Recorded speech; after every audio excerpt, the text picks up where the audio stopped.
Hello, hello, hello, everyone. This is Big Baby Ben.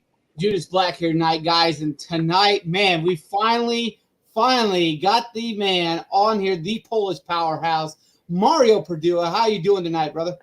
I'm doing wonderful. Thank you for having me, guys. And I got to tell you, and we got to tell you to all the people listening to, it's been 3 weeks, almost a month, I would say, in the making to get our, three guys together to do the podcast. So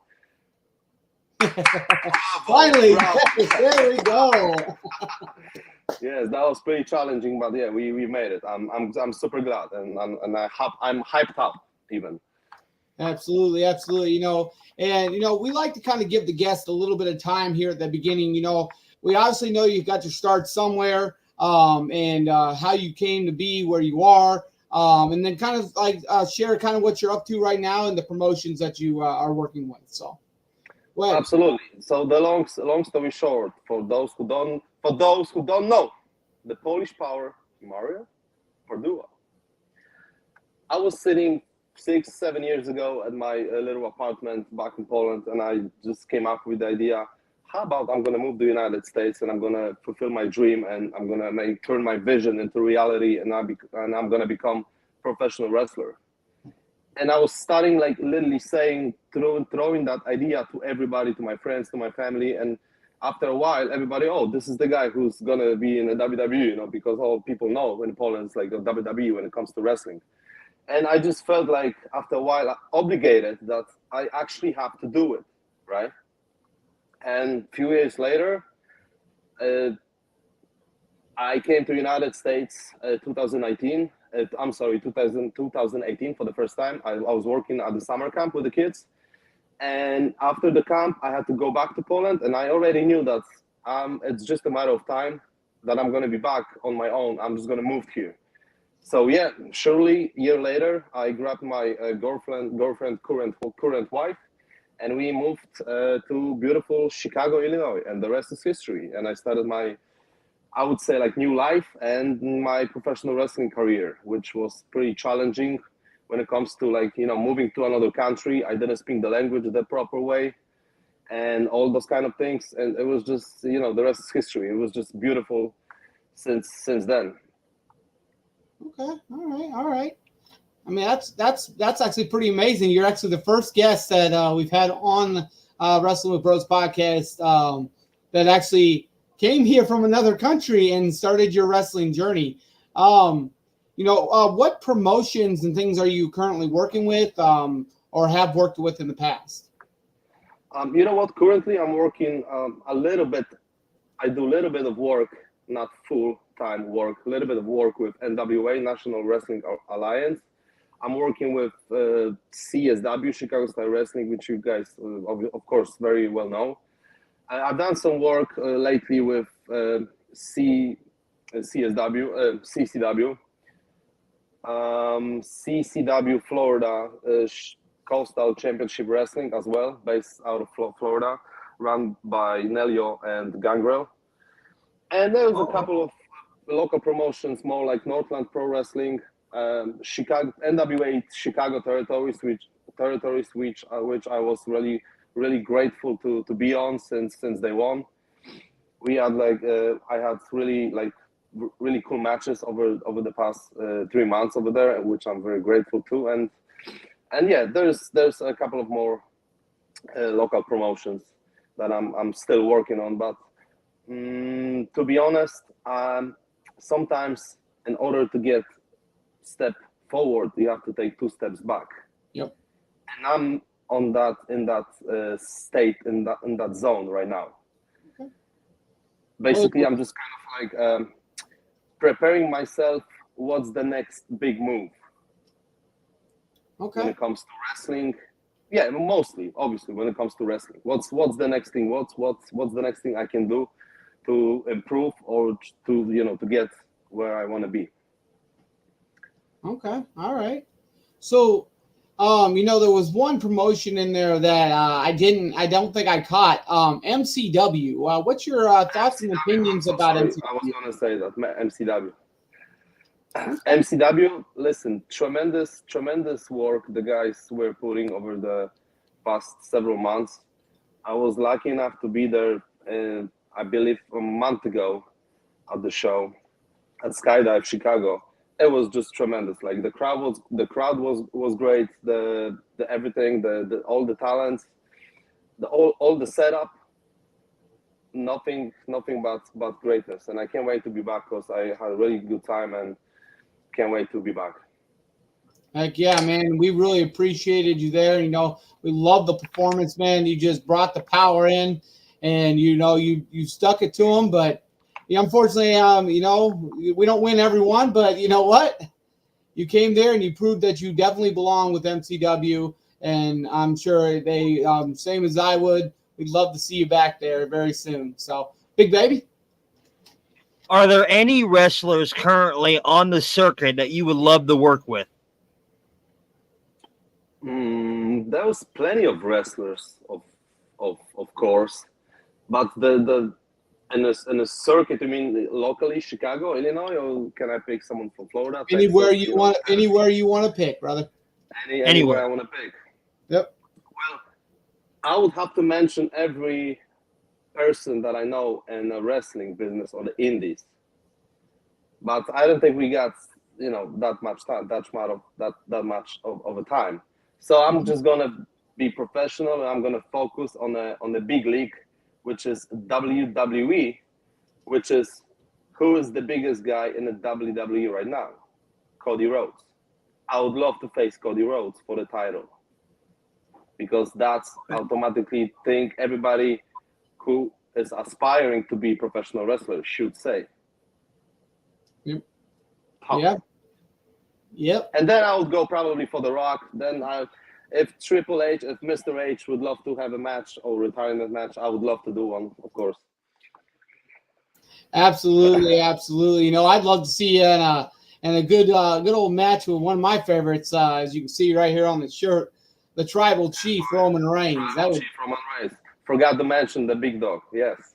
Heck yeah, that'd be a hell of a match for sure, for sure. You know, so when it comes to wrestling and stuff, we know there's a lot involved with it. What would you say is kind of a typical day or week in training and preparing for wrestling for yourself? For myself, that's a good question. You know what? I remember back in Poland, I couldn't wait to start my professional wrestling career because I thought I was doing everything what wrestlers should do. I was going with my diet. I was going to the gym 5, even 6 times a week. And I was doing all that, crazy stuff, but I haven't wrestled yet. And now, since I'm able to, I'm doing wrestling, I'm working out, I gotta be, of course, my good husband. I don't have any kids yet, so that's another thing that we're gonna have to add one day. And I just feel like I'm doing so much that 24 hours of the day is not enough. I should get at least 2 or 3 hours more, or I shouldn't sleep at all, because I know there's so many things to do that I would love to do, and just 24 hours isn't enough. So, but back to the original questions, the practice currently is, let's say, 1 or 2 days a week, which I'm trying to be there as much as possible. Because of my work, I'm working 3 jobs. I'm working 6. Like if I'm working 6 days a week, it's a good, sometimes 7. So I would like to have like that 1 day off to spend some time with my wife and so on. But yeah, like again, I was preparing myself all my life to do what I'm doing right now, and just was just waiting for the right opportunities, I would say, because that's, I think, what the business is. It's just a matter of to be the right person in the right time and the right place. That's what it is. Whether is it wrestling business, acting business, if you want to be in a movie, if you want to be a rock star or singer, it doesn't matter. It's all the same thing. It's a show business. Yep. Okay. All right. Big Baby? All right. Where is your favorite place that you have traveled, and does the road affect your physical and mental abilities? Oh, that's a good question. You know what? I'm gonna have to say like Florida, because I love like tropical environments, and Florida. Excuse my language, gentlemen. Florida is my dream place to live, of course. And every time I go down there to wrestle, I'm just renting the best car possible, which is usually convertible without the roof, and I'm just enjoying my time. And I gotta tell you, many people have a problem to travel when you gotta drive, whether it's 6 hours, 4, sometimes 10. I know people who drive 16 hours and doing the show, and they getting back to the car and drive another 16 hours back to their home, and it's just like that. And I don't get people who doesn't want to do that, Mhm. because there's a problem for some people that they have to drive 2 hours from Illinois to Wisconsin to get to the show, who doesn't pay well, blah blah blah, all those kind of things. But the thing is, I was watching the interview. I think it was Ice Cube, and he said, like, it was probably a year ago or something like that, very recently.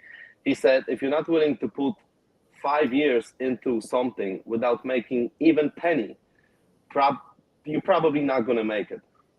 And it stuck really deep with me, and I was always a huge believer in that, and that's what I'm trying to do. Like, no matter, people say in the wrestling, everybody say in the wrestling, the only real things in wrestling are money and miles, and it's true. But when you make it, like, until you're gonna make it, you just have to everything in your power to get in the position, or just be lucky enough to get that opportunity, as I said earlier, to be in a spotlight. Absolutely, absolutely. By the way, So I love traveling. I love driving. I love flying. It's just my time for me, and like being with my thoughts, talking to myself. Sometimes somebody talking to me right back, and it's just I love travel. I just love it. So you're never gonna hear me complaining about travel anywhere, ever. absolutely, absolutely. You said things that are very real about wrestling is the money and the miles. Something else that is very real is the gas, the cost of the gas. Gas Gas is money, gas money, gas is crazy, man. It money. adds up after a hot second. And like you said, also something that I love that you said was that if you really do have a passion for this business, whether it be wrestling, whether I want to be a basketball player or a singer or whatever, if you're not willing to invest some money into your dream, you're never going to achieve it. Like That's it yeah. costs. So It costs money, of course. I mean, you can't. You that's just my opinion on that. You it's can't very really, true. when you're independent wrestler, you can't really live off of the like wrestling money, because it's almost impossible. Yeah. You have to have a roof over your head. You have to have a car, insurance, drive. Like, you have to pay your bills.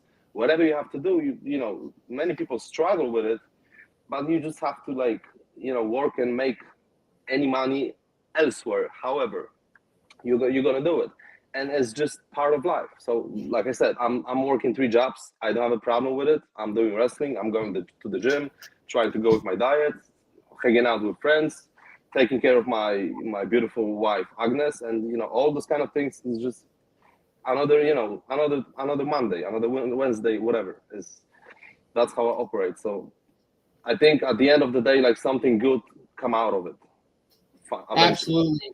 Absolutely. So this is kind of a combined question. So has wrestling always been a passion of yours? And if so, in the wrestling business, do you have other family members or other family members that are athletes? I would say no. Okay. Not really. Not really. Never have any. No. Just short answer is no. The thing is, when the wrestling and me, it was when I first saw wrestling. It was, I used to live in my with my grandma. We were building the house in the other city, and we stuck with our grandma for like a year. And I don't even remember what year. I think it was 2003, something like that, maybe two.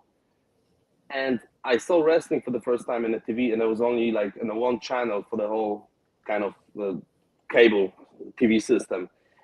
And I think it was still Attitude Era, and I saw it, and I saw the guys, like, huge, gigantic, like, jacked, like, they go to the Yeah. gym, oiled up, with their entrance music, with the lights, and the crowd, and with the billboards and everything. And I just saw it. I saw what they do, like they fighting, and I was like, it just blew my mind. And since that day, I had always wrestling back at the back of my head, and I didn't even like think about it. Oh, one day I may do it. I might do it. I'm gonna be able to do it. It just stuck in my head. So throughout the years, whatever I saw or everybody mentioned wrestling, I was just excited inside me. And when it's finally I started picking up, and actually when I got my first computer when I was 15 or 16, and internet, guys, 15 years old, got my first computer and internet. I was, I was hungry, of the knowledge of anything, not only wrestling. So I was searching stuff and everything. And I started picking up wrestling, or what is really wrestling is all about and everything. And later on, I believe it was 2011. And I was always huge fan of Dwayne "The Rock" Johnson. I loved all his movies and everything. And I discovered he was an actor, but I didn't know what brought him to the actor to be an actor, right? And all of a sudden, 2011, Dwayne "The Rock" Johnson coming back to WWE, right? And it just blew my mind again. So I did my research, and I'm like, okay, so he was this, he was this, he was that, blah blah blah. And I'm like, since that day, I remember I said, I'm going to be a professional wrestler, and I think I got something to offer. And later on, like I said earlier, I started throwing that stuff out, that one day I'm going to come to America and I'm going to be a professional wrestler, to my parents, to my loved ones, to my friends, to everybody. And people, literally, when I was getting into the gym, people saw me and, hey, wrestler, hey, Mario, come over here. And we started talking, and I felt more comfortable to talk about it, because let's be honest, not every person is comfortable to talk about their dreams, their passions and everything. Not exactly, but yeah. And after a while, I just felt like, shit, I think I have to do it, right? Because I already told everyone in the world that's now is my time to do the move. And yeah, right. So a few years later, I was lucky enough to get to the United States, because for the whole time I didn't know how I can even come here. And I was lucky enough to get an opportunity to work, and the rest is history. Absolutely, man. So we got a special guest in the comments that wants to say a couple things to you, the Polish Power. We got Oscar Rodriguez from MCW. Hello, fellas. Mario, great to see you, brother. And Mario does not get the respect he deserves. Definitely one of the best on the indie scene. Facts. Thank you, brother. Appreciate you. Yeah, Oscar is my guy. And professional wrestling scene. Oh yeah. Thank you so much, brother. Thank you. It really means a lot. So, we talked a lot about, we talked about a lot about your, your life and your wrestling and this thing. How hard would you say it is to balance wrestling with your actual day-to-day life and your work and stuff? I think it's all about this, how you can schedule your time. When you good with that, I think it's pretty normal. I never had actually problem to maintain or find a balance between wrestling and my private life. But maybe when it comes to work, because sometimes I had to choose in between, should I go to the wrestling show, or should I go, because I'm a bartender too, and should I go to make some money as a bartender on the Friday or good Saturday night? So that was my dilemma, and that was the only thing I had. But besides that, I would say humbly pretty easy when it comes to me. It's all about to make the schedule. When many times our practice is 3 hours, so many times for the past I think 3 years, I would always leave the practice after 2 hours, 2 and 10 minutes. So I made sure that as soon as I got home, I spent that that extra 2 hours before I go to bed with my wife. We watch the movie, or just having a good time, having a conversation, to just be there and just be present, and just put everything under that 24 hours available. I mean, basically 18 or 17 hours available because you have to sleep, brother. You have to take it up, brother. Absolutely. Big Bang? Are there any championships that you have your eyes on in the circuits that you wrestle in? Championships. You know what? I've had, but I changed my mind lately about like chasing the gold. Instead of chasing the gold, I'm trying to be focused more now on not necessarily how to. Oh, long story short, how to get over. Because we all know whether you're champion or whether you're not champion. Oh, let me tell you this. Be the champion without the belt. That's my approach to the wrestling business right now. Absolutely. To be a Okay. champion without a belt. When you Makes can sense. do that, I think the world and it's just yours. You just have to sign up to everybody and wait how long the line is going to be when people's going to just line up to see you. Absolutely. So we have a lot of moments when we're in the wrestling business, whether it's during practice, whether it's during a show, whether it's just in our general life. What would you say is one of the most frustrating moments and one of the funniest moments you've experienced this far in your career in the wrestling business? Frustrating, I think. Oh man, that's a good question. Hold on, I gotta think about it.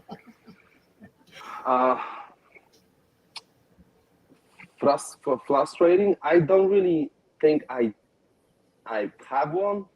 I remember the most frustrating, stressful moment was at CSW when I had a match first. Oh, yeah. And I had to come out, even though it was match first, I had to come out first. And that was one of the biggest, the stressful moments in my career, because from whatever reason, I was so stressed that I'm going the first, fish out of water. I just don't know how to explain it. I was so nervous. I never been that nervous in my entire life. I was main eventing CCW in Florida, a championship match, no stress at all. 22 minutes match. We called it almost most of it. We called it in the ring, which was very great. I learned so much. I main evented NWA Chicago territory. Never had to even sweat before. I just went out there and do my thing. From some reason, you're gonna put me as a first guy. I'm just shaking. I just don't know what to do, what to say, and I don't know how to explain it. Absolutely. And what was the other question, my friend? One of your most funniest moments that you've had happen or seen during the wrestling business so far? One of the funniest moments. Something that really got you tickled, really made you laugh. Oh my God! I'm gonna have to bring match with Chris Miller, the guy who his name was Nacho Clown. I don't know if you guys familiar with Nacho Clown. No. No. Okay, so his name is now Daisy Kill. He used to wrestle under the Nacho Clown, the clown gimmick, and it was and that was back in the day at LLT, Berwyn Eagles Club, the Lucha promotion. They had a match. I remember like yesterday. I was watching behind the curtain at the back, and they had a tag match. And clown gimmick basically, Nacho Clown had the red nose, right, and fake hair and everything. And he wrestled Chris Miller. You guys familiar with Chris Miller, right? Oh yeah, yep. Everybody knows Chris Miller sucks. Chris Miller sucks. Yes. So basically, what happened? I remember Nacho Clown put Chris Miller into the headlock, and they wrestle, and they reversed it a couple of times, and all of a sudden, Chris Miller got out of the headlock, and he had a red nose right there. And he didn't know that he even had it. So he turns around, people are screaming, they whistling, people went nuts. I was dying, and he didn't know what just happened. He didn't realize that he had that big red nose on his nose. And from whatever reason, that was so funny, and it stuck in my mind. And one of the best things I ever saw. It was just you wrestle, and all of a sudden Chris Miller comes out and with the red nose. What are you guys laughing? What's happened? At the time, I'm telling you guys, I was pissing my pants at the back, like tremendous.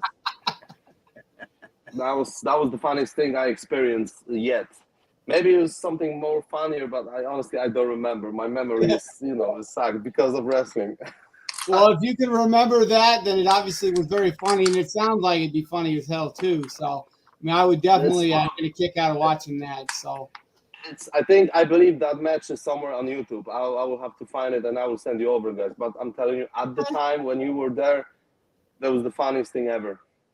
okay. No, even more knowing those guys. Yep, absolutely. Good stuff. And what would you say is the best piece of advice that a coach has given you thus far in your wrestling career? Keep your chest up, brother. Keep it up. That's the best advice I got. Keep your chest up, brother. It's like bodybuilding. Oh, the best piece of advice I got. That's a good one. I've got so many. Trust me, guys. Everybody's giving everybody different types of advices, but the one really stuck in my mind. I think it was when I was down in Knoxville and I was training with Dr. Tom Pritchard. Okay.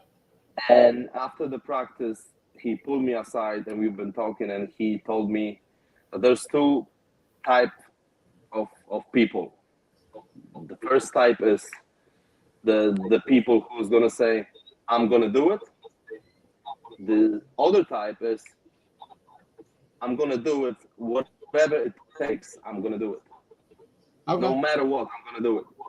So that really stuck in my mind. And I remember when I had any opportunity, when, let's say, somebody needs something and there's a bunch of guys standing around, just be the first to raise your hand and say, hey, I will do it. Like, whatever it is, whatever I can do, I will do it, no matter what. Just in that kind of situations, just stand out. That shows everybody, and especially vets or people who might get you that opportunity that you really waiting for. That, oh, okay, I remember this guy. Next time, oh, Mario, come over here. You know what I'm saying? One of these. I think it's like extremely important to just try to stand out, and whatever it takes, just do it, no matter what it is. No matter somebody will ask you, the thing needs to be done. Okay. Absolutely. Big baby?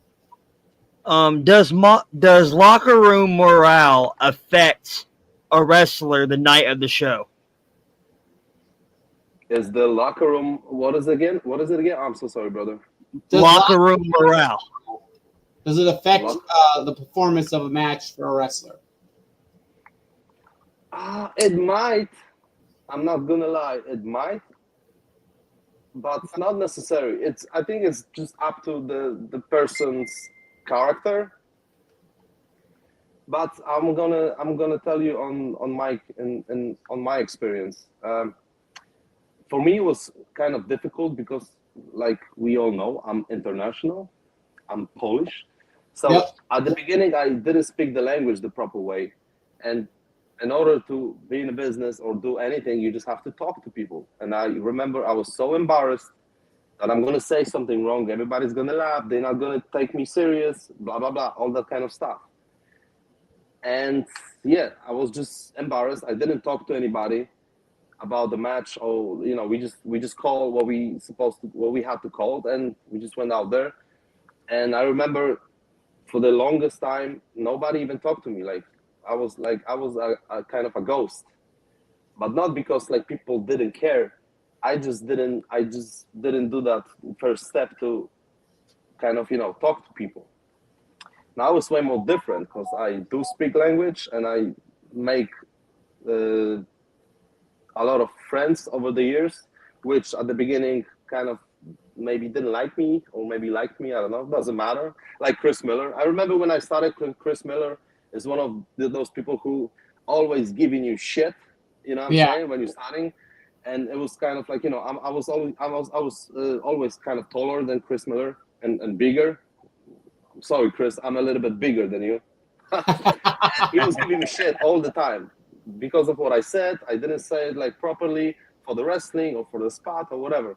Now, like, we became best friends, and literally yesterday we practiced together, and I had a tremendous time. I love this guy to death, and how the things shift over the years. Absolutely. So yeah, but not really. See, I had the honor of during like one of my first practices when I was up at CSW. I'm at Southland now because it worked better for my schedule wise and stuff. Absolutely, yeah.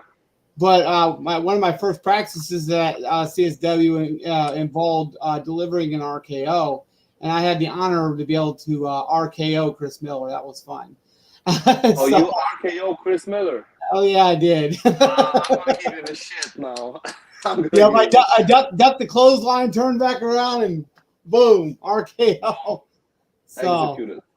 Absolutely. So in the wrestling business, you've got females and male wrestlers. Do you feel that females wrestlers are looked at differently in the wrestling business compared to male wrestlers? Oh, I think like female wrestlers, I looked like way more better in a way than male wrestlers, of course. Because I always say, if I would be a chick, if I would wrestle, dude, I would have a contract with WWE just like that. Like, just give me 1 week since I started. Just give me 1 week.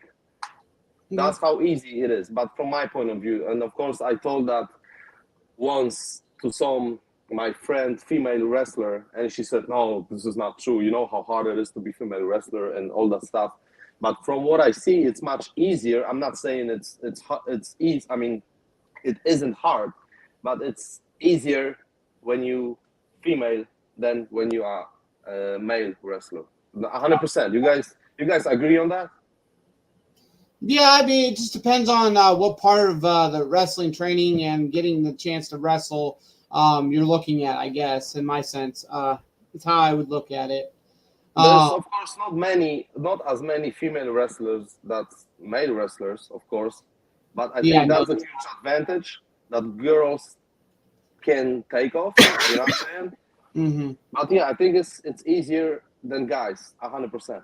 But is it hard? Like, of course, it is hard, and sometimes it might be even harder than for guys, because it's just different game. But it's still professional wrestling, and we have to treat each other as a professional wrestlers, not as a guys and girls, and Yes, absolutely. And then Mike Skosberg had a question: when are you coming back to MCW or JWA? Oh, that's a good question. I think I might come back.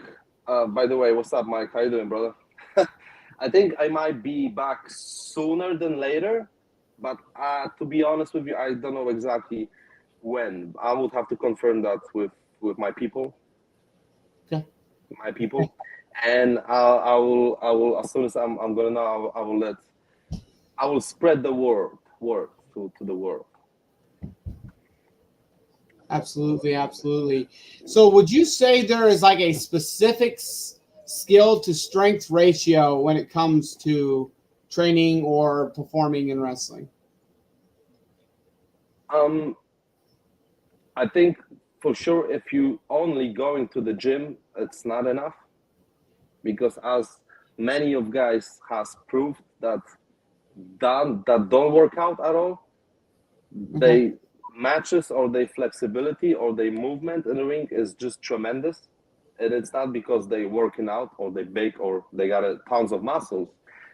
They just able to do things in the ring because they kind of get it, and at the same time they just know how to move. And this is something that you definitely can learn, but at the same time you have to practice if you're not natural.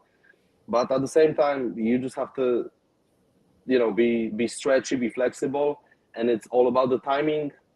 And some people get it, some people don't.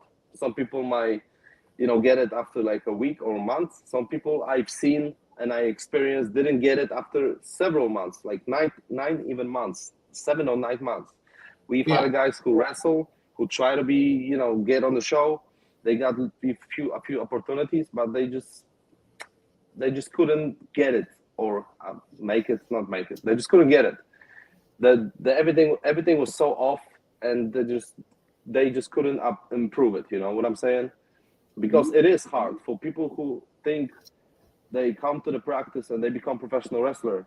It's, that's their thought, but for real, it's really tough business, and it's not easy. And you're really lucky, whoever you are, to get even in and to start having the matches and to start having the good matches. You're really lucky. You should feel lucky, because not many people can do it. It's not easy. Even if people think it is, trust me, it isn't. It's just tough business, especially when you're starting. Yep, absolutely, absolutely.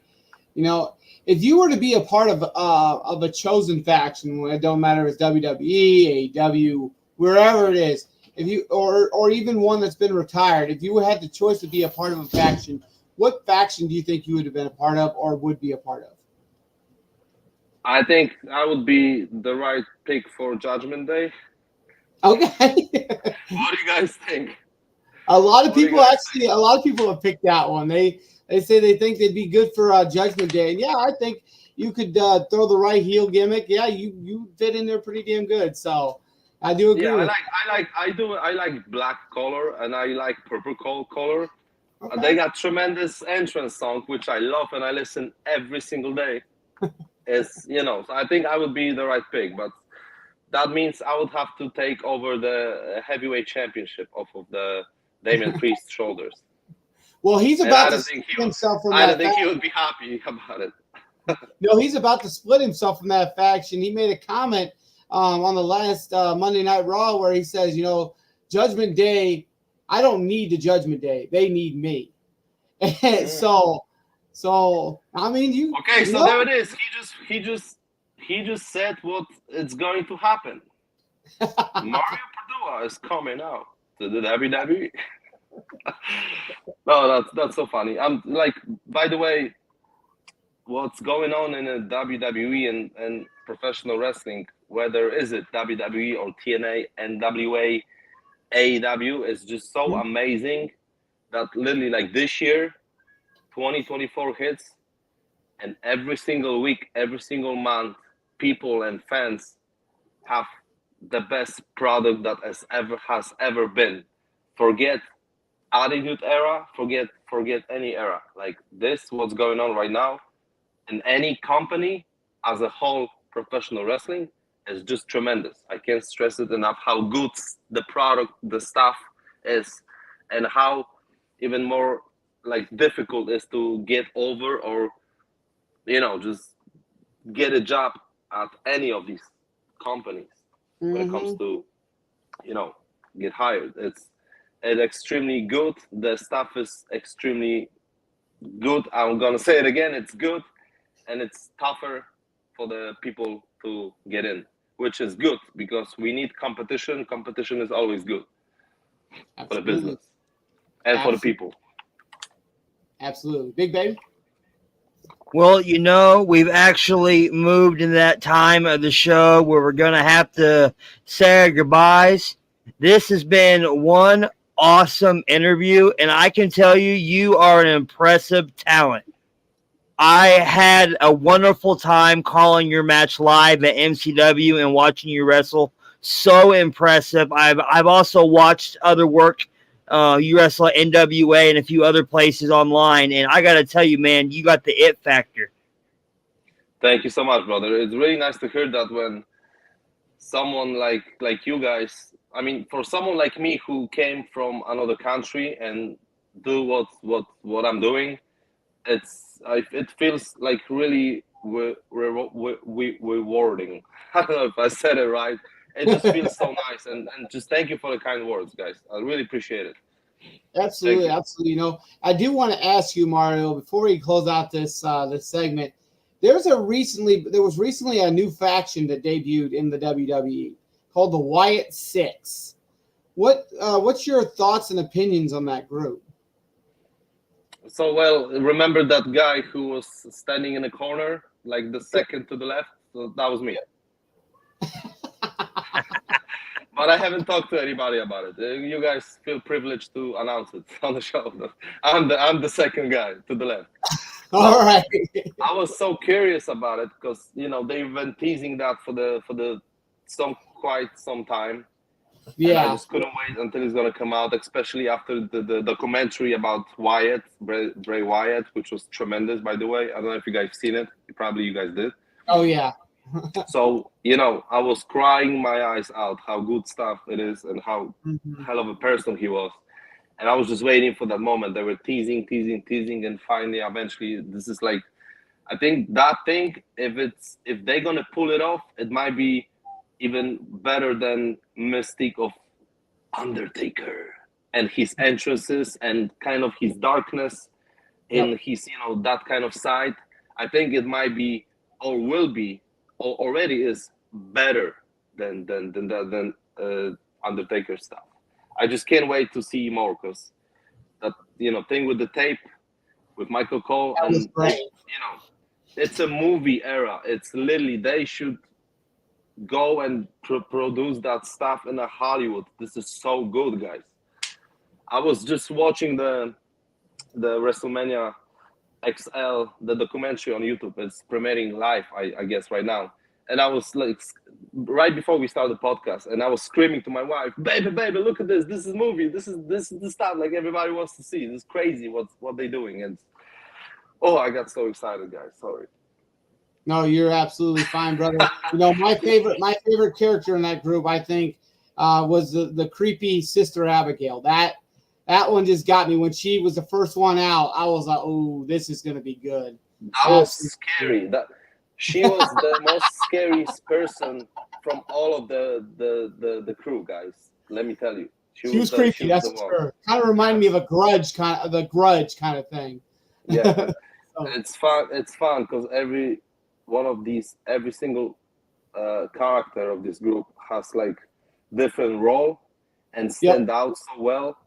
So again, I just can't wait to see what's next. And also, I cannot to see WWE that Monday Night Raw on Netflix.